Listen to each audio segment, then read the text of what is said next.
The morning sun glinted off the glass conference room as Edison slid the tablet across the table. On screen, a grainy image of me entering the Halcyon building last Thursday evening. Not exactly damning evidence, but enough for what they'd already decided to do. "We've received concerning reports about your after-hours activities," Edison said, voice neutral but eyes cold. "Our employment agreement explicitly prohibits working for another company while employed here." Beside him, Finn's lips curled into something between a smile and a sneer. "We have a zero-tolerance policy for this kind of betrayal, Aria." I felt nothing. Not fear, not anger, not even surprise. Just a strange lightness, as if gravity had loosened its hold on me. "You're terminated, effective immediately," Edison continued. He pushed a termination letter toward me. "Security will escort you to collect your things." I didn't argue, didn't try to explain. I simply nodded and said, "You're right. I should focus on one position."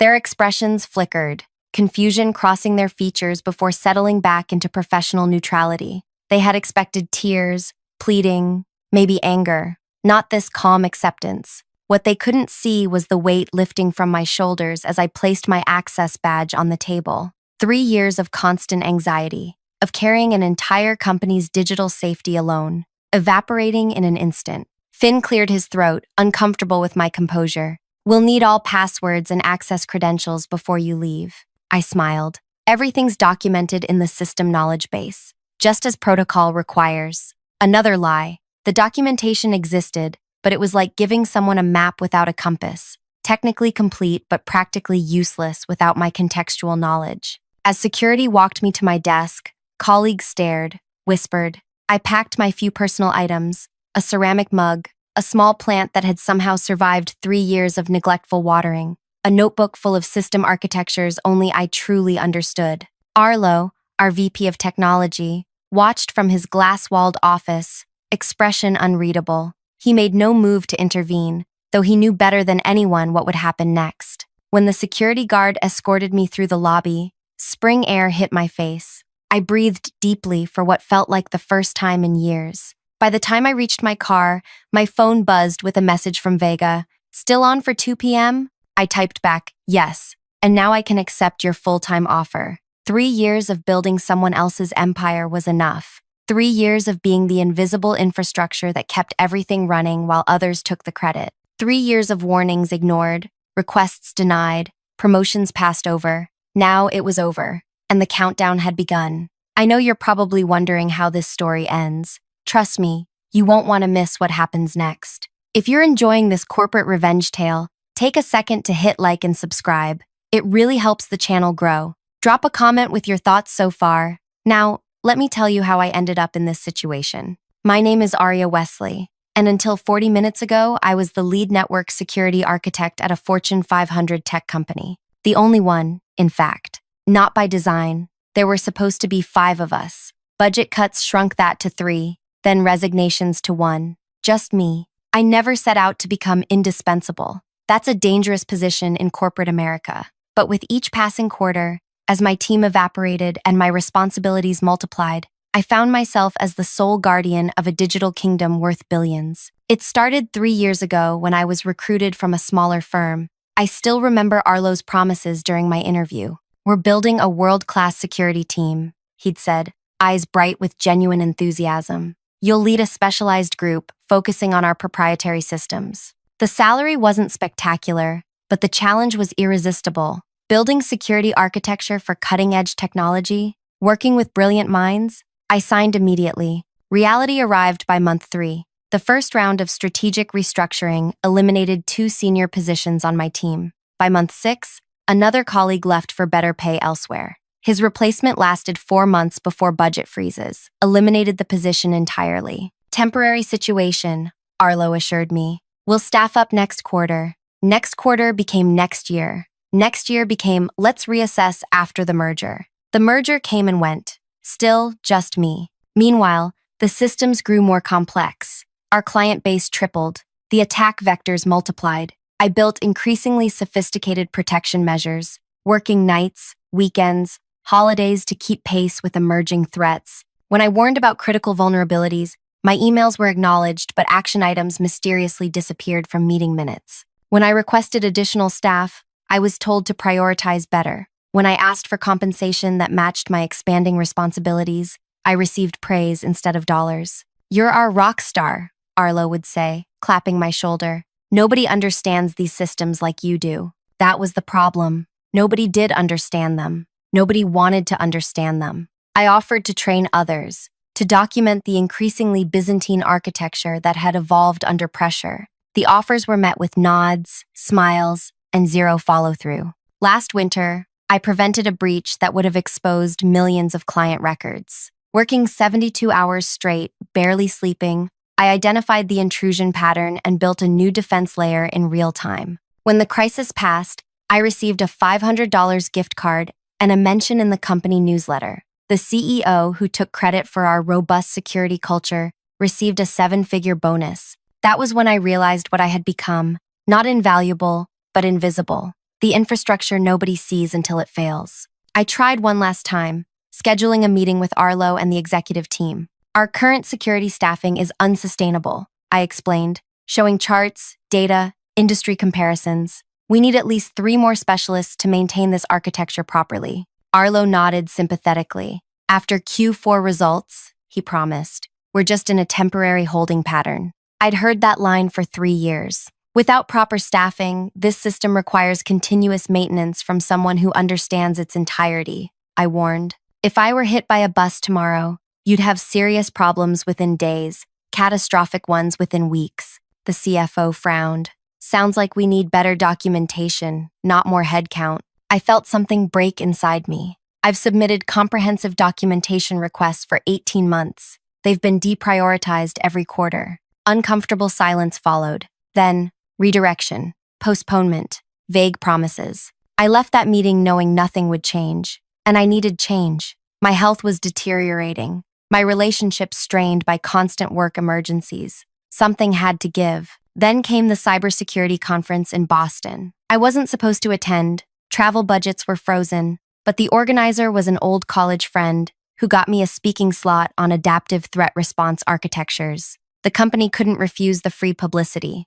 That's where I met Vega, head of security for our largest competitor. She caught me after my presentation, impressed by the theoretical framework I'd outlined. "The implementation must be fascinating," she said, eyes bright with genuine interest. "I'd love to hear more about how you've actualized these concepts." We talked for hours, carefully avoiding specifics about our employers. Just 2 professionals discussing theoretical approaches, architecture philosophies, the first real professional conversation I'd had in years. As the conference ended, Vega handed me her card. "We could use your perspective on our new security framework. Strictly advisory, weekends only, nothing operational, nothing that would create conflicts." The consulting fee she mentioned exceeded my monthly salary, for weekend work, for being valued. I hesitated only briefly before accepting. The work was advisory only, reviewing their proposed systems, not touching their actual infrastructure. Nothing that violated confidentiality. Nothing operational that impacted either company. For 8 weeks, I lived a double life. Weekdays maintaining the digital fortress that protected billions in assets, unrecognized and undervalued. Weekends being respected, heard, and compensated appropriately for my expertise. Then last Thursday, I parked 2 blocks from Vega's office building for our regular meeting. Someone recognized my car, someone made assumptions, someone decided I was dispensable, what they failed to understand. Their entire security infrastructure required specialized weekly adjustments that only I knew how to perform. Adjustments I'd tried to teach others, but nobody had time to learn. Adjustments that prevented the exact cascade of system failures I'd warned about repeatedly. As the security guard escorted me from the building, my phone lit up with a message from Vega. "Advisory board approved full-time offer. Chief security architect. Triple your current salary. Team of 8. When can you start?" I looked back at the gleaming tower where I'd given 3 years of my life. The security guard avoided my eyes, uncomfortable with his assignment. "Is it worth it?" I asked him quietly. "Working for people who discard you this easily?" He had no answer, just a practiced neutral expression. But I saw the flash of recognition in his eyes. He understood exactly what I was asking. I texted Vega back, "I can start Monday." What my former employers didn't realize as they rushed me out. In precisely 72 hours, During end-of-quarter processing, when their data traffic peaked, their entire system would require the specialized maintenance only I performed. The maintenance I'd been begging them to let me train others to do. Not sabotage, not revenge, just the natural consequence of ignoring warnings, of valuing systems over the people who built them. As I drove away, my phone began to ring. Arlo's number. I smiled and turned off the ringer. The clock was ticking. By Friday afternoon, I had signed Vega's employment contract. Chief security architect with a team of 8 specialists, triple my previous salary and equity options. The relief was physical, like putting down a weight I'd carried so long I'd forgotten what normal felt like. I spent the weekend preparing for my new role, sleeping more deeply than I had in years. No emergency alerts waking me at 3 a.m. No expectations of immediate response, just silence and rest. Monday morning, I arrived at Halcyon headquarters dressed in a new suit. The lobby's soaring ceilings and natural light were designed to impress, but it was the respect that struck me most. "We're thrilled you're joining us, Aria," Vega said, giving me a proper orientation tour. "Let me introduce you to your team." Team. The word sounded foreign after years of solitary responsibility. 8 security specialists, each with defined roles that complemented one another. They looked at me with curiosity, not the desperate relief I'd grown accustomed to when appearing to solve the latest crisis. "We've heard incredible things about your adaptive security approach," said Ellis, a threat analysis specialist with bright eyes and quick hands. "Looking forward to learning from you." By lunchtime, we were deep in animated discussion about their current architecture. They had questions, thoughtful ones. They challenged my assumptions, offered alternatives, built upon my ideas, rather than simply implementing them. This was what collaboration felt like. I'd almost forgotten. Meanwhile, across town, the first warning signs were appearing at my former workplace. I didn't need spies to tell me. The system's rhythms were as familiar to me as my own heartbeat. Monday afternoon would bring the first authentication bottlenecks as the weekly credential refresh cycle tried to execute without the manual override I always performed. By Tuesday morning, log files would begin to overflow, slowing response times. By Wednesday afternoon, exactly 72 hours after my departure, the cascading failures would begin during end-of-quarter processing peak. I felt a twinge of guilt, not for what would happen, I had warned them repeatedly, but for the innocent employees who would suffer alongside those who had made the decisions. My phone buzzed at 4:52 p.m. Monday. "Arlo." I let it go to voicemail. "Aria, it's Arlo. Look, there seems to be some issue with the authentication servers. Probably just a configuration thing. Call me when you get this. Thanks." His voice was casual, just a small technical hiccup. I deleted the message. Tuesday morning brought 3 more calls from increasingly senior people. By afternoon, the tone had changed dramatically. "This is Maeve from the executive office. Our systems are experiencing significant slowdowns. The technical team has been unable to resolve the issue. The CEO has authorized me to discuss terms for your return as a consultant to address these urgent matters." I texted back a single line. "I'm focusing on one position now, as suggested." At Halcyon, I was immersed in building something new rather than desperately maintaining something old. My team and I mapped out a security architecture that incorporated the best elements of my theoretical models with their existing infrastructure. Vega checked in regularly but never hovered. "How are you settling in?" "It's strange," I admitted. "Having resources, being heard." She nodded. "We've all worked at places that didn't value expertise. That's why our retention rate is triple the industry average." Late Tuesday night, my personal email chimed. From Arlo, marked urgent. "Critical system failure imminent. Name your consulting rate. Please respond immediately." I closed the laptop without replying. Wednesday dawned bright and clear. At my morning team meeting, we finalized our implementation plan for the new security architecture. The energy was electric. 8 brilliant minds building something together, each contribution acknowledged and valued. My phone began vibrating continuously around 2 p.m. I silenced it during our planning session. When I checked later, I had 17 missed calls and twice as many texts. One from Edison in HR. "Legal has reviewed your termination. We may have acted hastily. Please call urgently."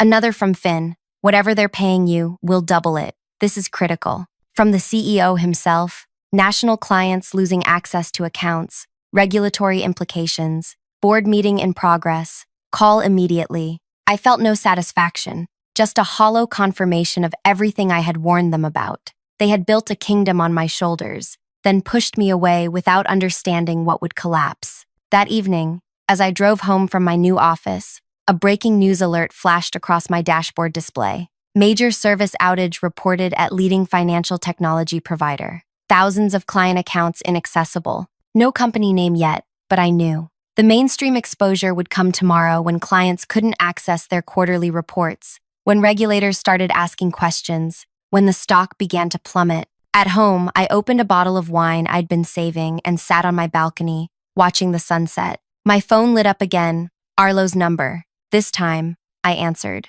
Aria. His voice was ragged with exhaustion. Everything's failing. Sequential authentication breakdowns, cascading into the transaction processing layer. Nobody can stop it. I warned you, I said quietly. For 3 years, I warned you. I know. The admission sounded physically painful. Tell me what to do. Any price. I took a slow sip of wine. It's not about price anymore, Arlo. It's about value. We valued you. No, I interrupted. You valued what I produced. Not enough to listen when I told you it was unsustainable. Not enough to staff properly. Not enough to compensate fairly. Not enough to credit honestly.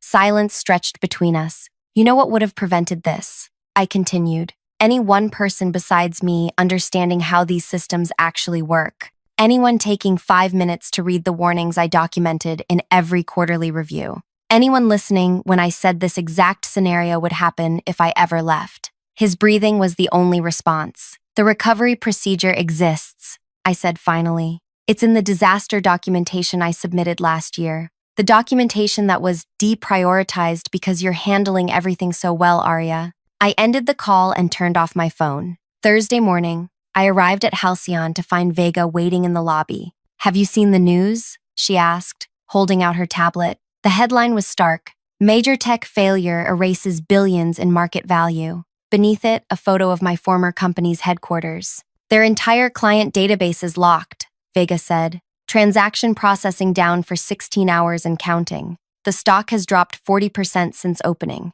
I felt strangely empty looking at the numbers. This wasn't satisfaction. This was waste. Of talent, trust, potential, caused by short-sighted decisions made by people who wouldn't suffer the worst consequences. They've been calling our executive office, Vega continued, trying to reach you through us. For emergency support? No. Vega's expression was grim. They're threatening legal action, claiming you sabotaged their systems before leaving. My stomach dropped. I didn't. We know, she interrupted. Our legal team has already reviewed your contract and exit procedures. You're clean, but they're desperate and looking for someone to blame. As we walked to my new office, the weight I'd shed began to return. Not from guilt, I had done nothing wrong, but from the recognition that even now, they refused to accept responsibility. My team was waiting, concerned faces tracking my entrance. Is it true? Ellis asked. About your former employer? I nodded. Did you really build their entire security infrastructure yourself? Another team member asked. Not by choice, I said. By necessity. Understanding passed between us. The silent recognition of a shared experience. Every person in that room had, at some point, been the unacknowledged foundation others stood upon. Well, Ellis said finally, their disaster is educational for us. Let's make sure our systems never depend on any single person, including you, Aria. The simple wisdom of this statement nearly brought tears to my eyes. This was leadership, acknowledging expertise while preventing unhealthy dependency. We returned to our work, designing resilience into every layer of the new architecture. But as morning turned to afternoon, the news grew worse for my former employer. Regulators had launched an investigation. Client defections were accelerating. The stock had dropped another 15%. My phone, which I'd finally turned back on, displayed 57 missed calls. The last one came from an unknown number. The voicemail was from the board chair himself. Miss Wesley, this is Terrence Walsh. The situation has become untenable. The board has removed several executives this morning, including Mr. Edison and Mr. Finn. We recognize the systemic failures that led to your departure. Please call me directly to discuss how we might move forward. I sat with this message for a long time, cursor hovering over the delete button. Part of me wanted to let them continue paying the full price of their decisions. Another part recognized that innocent people, regular employees, clients, were suffering for leadership's failures. At our afternoon meeting, Vega pulled me aside. Their CTO reached out directly. Apparently, the board fired half the executive team this morning. I heard, I said. They're offering an astronomical consulting fee for emergency recovery assistance. 1 day of your time, remotely. No ongoing commitment. I hesitated. What do you think? Vega considered carefully. Professionally, helping them doesn't harm us. Their reputation is already damaged beyond quick repair. Personally, it's your call. You don't owe them anything. As I walked back to my office, Ellis fell into step beside me. You know, they said casually, sometimes the most powerful message isn't letting someone fail completely. It's showing them exactly what they lost by letting them see you succeed elsewhere. I stopped walking. What do you mean? Ellis shrugged. If you help them recover, they'll always know 2 things. That you could have prevented their disaster, and that you were gracious enough to help them despite how they treated you. That kind of knowledge changes organizations more than bankruptcy. I considered this perspective as I returned to my desk, where my team was already implementing the security architecture we'd designed together. My finger hovered over Terrence Walsh's number. What would truly constitute revenge in this situation? Letting their systems remain broken? Their company possibly collapse? Or showing them exactly what they had discarded? The answer came as I watched my new team working together, each person's contribution acknowledged, each voice heard. I pressed the call button. Miss Wesley, Terrence Walsh's voice carried the strained politeness of someone unused to making requests. Thank you for returning my call. Mr. Walsh, I kept my tone neutral. I understand your company is experiencing technical difficulties. A careful understatement. Based on industry reports flooding in, they were facing a complete system collapse. Client data inaccessible, trading platforms frozen, regulatory violations mounting by the hour. Difficulties would be an understatement, Walsh admitted. Our entire infrastructure has become essentially non-functional. The team cannot resolve the cascading authentication failures. I let silence fill the line, making him continue. The board has reviewed your employment history and recent termination. It appears serious mistakes were made regarding your warnings and staffing requests. Yes, I said simply. They were. More silence. In the background, I could hear raised voices, the chaos of a company in freefall. We're prepared to offer substantial compensation for your assistance in resolving this crisis. Name your figure. I had considered this moment during my sleepless nights at my former employer. Imagined the satisfaction of rejecting their desperate pleas. But Ellis's words echoed. Sometimes the most powerful message isn't letting someone fail completely. My consulting rate is $50,000 per hour, I said, naming a figure that would have seemed absurd a week ago. 4-hour minimum engagement, payment in advance to my specified account, and I have conditions beyond compensation. Walsh didn't hesitate. Done. What conditions?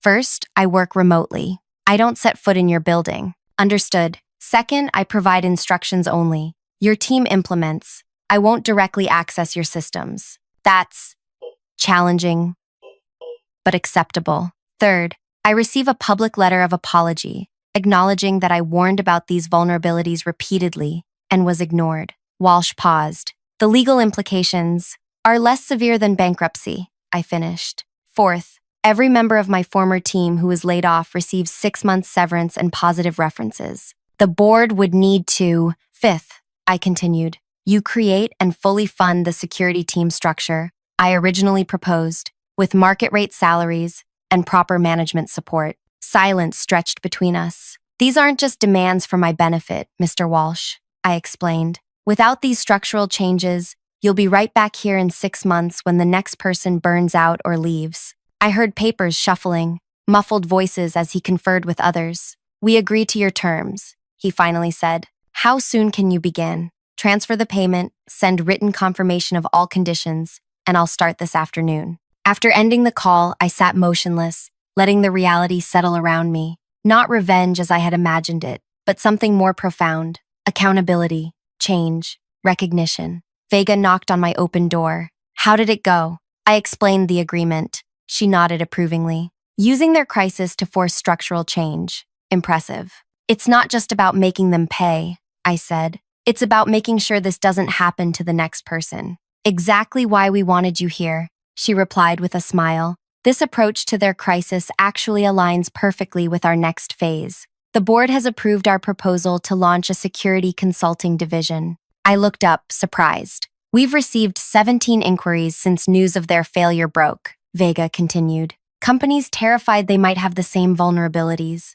Who better to lead that division than someone who just proved how essential proper security architecture is? The pieces clicked into place. My experience wasn't just valuable here, it was transformative, not just for me, but potentially for an entire industry that consistently undervalued the invisible infrastructure keeping it alive. I'd like you to present the concept at next week's leadership meeting, she added, with a proposed structure and staffing plan. After Vega left, I opened my laptop to prepare for the emergency consultation. Within minutes, my inbox pinged with the payment confirmation and a signed letter agreeing to all my conditions. I sent detailed recovery instructions to my former company's technical team, step-by-step procedures to resolve the authentication cascade failure. Instructions I had actually documented months ago, but that had been buried in unread reports. As expected, questions flooded back immediately. The team trying to implement my instructions lacked contextual understanding of the systems they were attempting to save. For 4 hours, I guided them through the recovery, explaining not just what to do, but why each step mattered, teaching what should have been taught long ago. Midway through, Arlo joined the video call, eyes hollowed from sleepless nights. Aria, he began. I want to. This isn't the time, I interrupted. Let's focus on recovery. By evening, their systems were stabilizing. Authentication flows restored, transaction processing resuming. Too late to prevent significant damage to their reputation and stock price, but soon enough to avoid complete collapse. As our session ended, I delivered one final message to the assembled team. Every system you're working with has documented maintenance procedures and vulnerabilities I identified. Those documents exist in the folders that were deemed low priority for review. Read them, learn them, because building resilience isn't about technology. It's about people understanding what they're responsible for. I closed the laptop and looked out my office window at the sunset painting the city gold. My phone buzzed with a text from Ellis. Teams heading out for drinks to celebrate the new architecture approval. You coming? For the first time in years, I had no alerts to monitor, no systems that would implode without my constant attention. I had colleagues, not dependents, boundaries, not endless obligation. On my way, I replied. 1 month later, I stood in Halcyon's largest conference room, presenting our new security consulting division to the executive team. Behind me, slides displayed the market opportunity created by my former employer's very public failure and our unique positioning to address it. Every company believes their technical systems are secure until proven otherwise, I explained. Our approach isn't just providing better technology, it's changing how organizations value and structure their security operations. The approval was unanimous. Within days, we began hiring, expanding my team to 20 specialists with diverse expertise. Our first clients were already lined up, companies terrified of suffering the same fate as my former employer. That afternoon, I received an unexpected email with the subject line, "Thank you," from Terrence Walsh. Miss Wesley, I wanted to personally update you on the changes implemented since your consultation. We've hired the full security team structure you recommended, including a chief security officer reporting directly to the board. Your public letter of acknowledgement ran in today's business section. Most importantly, we've instituted a complete review of all deprioritized documentation from technical staff across the organization, already uncovering critical insights that had been ignored. The cost of these lessons has been steep. Our market value remains 30% below pre-incident levels, and client trust will take years to rebuild. But the cultural change within the organization has been profound. Your impact extends far beyond the technical recovery you guided. If you're ever interested in returning, my door remains open. I closed the email without replying. There was nothing to say. My answer was already visible in industry announcements about Halcyon's new consulting division and my role leading it. 3 months after my termination, I took the stage at the same cybersecurity conference where I'd met Vega. This time, I wasn't speaking as a lone architect, but as the division head of a growing team, presenting our framework for organizational security resilience. In the audience sat former colleagues, including Arlo and the new CSO they'd finally hired. Their expressions as I detailed our client growth, including 5 companies who had transferred their business from my former employer to Halcyon, told me everything. They understood, finally, that what they had lost wasn't just my technical knowledge.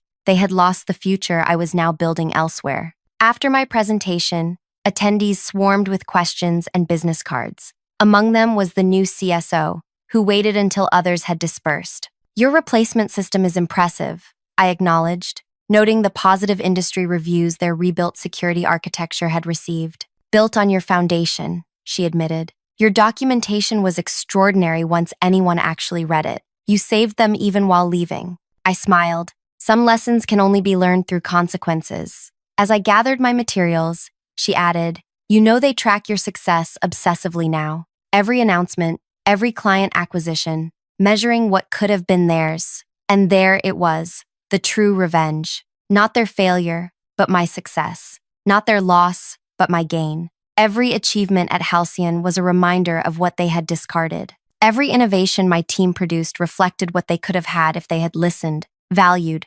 supported. The most devastating consequence wasn't the system failure or financial loss. It was watching me build elsewhere what they had prevented me from building with them. 6 months to the day after my termination, Halcyon announced our security consulting division had become the fastest-growing segment of the company, with a client list that included 3 Fortune 100 corporations. The press release featured my name prominently, alongside quotes from clients about our revolutionary approach to organizational security architecture. That evening, Ellis organized a team celebration. 20 brilliant specialists, none overworked, none undervalued, each contributing their unique expertise to something larger than themselves. As we raised glasses, Ellis offered a toast to Aria, who showed us all that the best expertise isn't about knowing everything yourself. It's about building teams where everyone's knowledge is heard. Looking around at these faces, engaged, respected,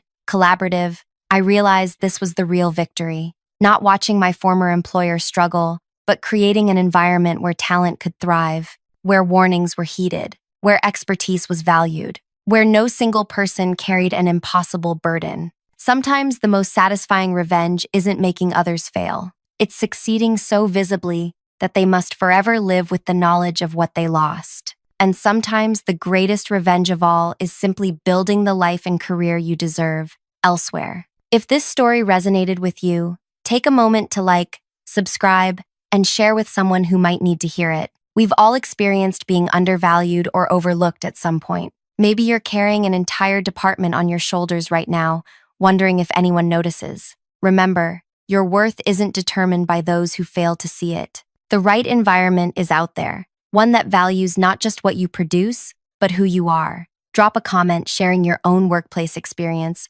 or how you found your professional home. Your story matters too.